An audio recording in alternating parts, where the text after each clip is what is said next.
Alors, nous allons parler des quadrilatères. C'est quoi les quadrilatères? Ce sont des quadrilatères, des polygones, donc des figures fermées. Ah, ici, il y a 4 côtés, hein, quadrilatères, donc polygone à 4 côtés.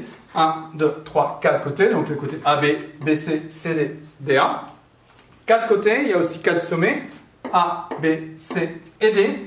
Et également 4 angles, donc BAC, ABC, BCD et CD. BAC. Ensuite ABC.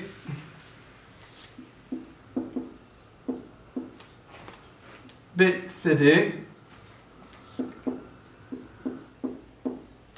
Et CD.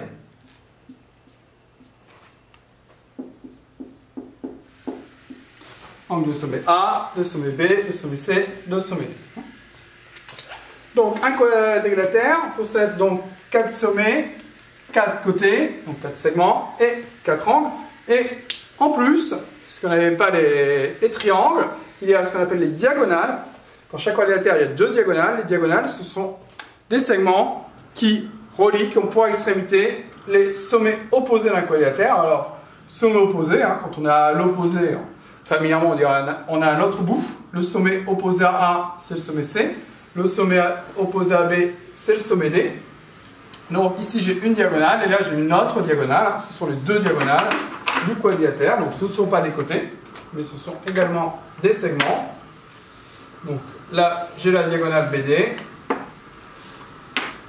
Et ici, j'ai la diagonale AC.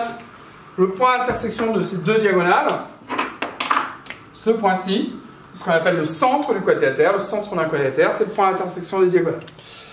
Donc là, on avait parlé de sommets opposés, A et C, B et D. On pourrait aussi parler de côtés opposés. BC et AD sont les côtés opposés. AB et CD sont les côtés opposés. Si on ne sont pas opposés, ils sont consécutifs, se suivent.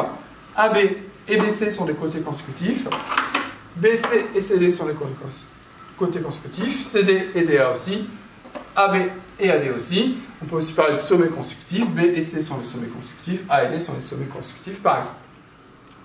On peut aussi, il faut savoir nommer un quadrilatère. Pour les triangles, il n'y a pas de problème. Si on a un triangle avec pour sommet ABC, on a ABC, BAC, CBA, il n'y a pas de souci. Si on a un quadrilatère, il faut faire attention de bien nommer en suivant les côtés. Par exemple, si je pars du point A, je peux faire A, B, C, D, A, D, C, B, et c'est tout en partant du point A.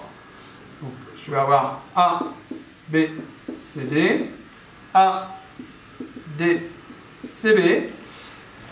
Si je pars du point D, pareil, D, C, B, A, D, A, B, C, D, C, B, A, D, A, B, C. Si je pars du point B, B, C, D, A. Et dans l'autre sens, B, A, D, C.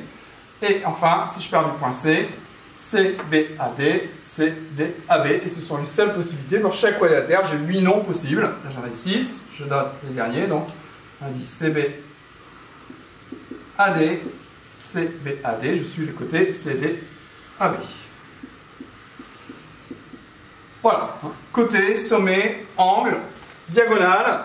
Donc, les segments qui ont pour extrémité 2 sommets opposés et le centre du quadrilatère. Voilà ce qu'il faut savoir. Du vocabulaire général sur les quadrilatères et absolument pas se tromper sur le nom des quadrilatères. On ne passe pas par une diagonale pour nommer un quadrilatère. On suit les côtés dans un sens ou dans l'autre.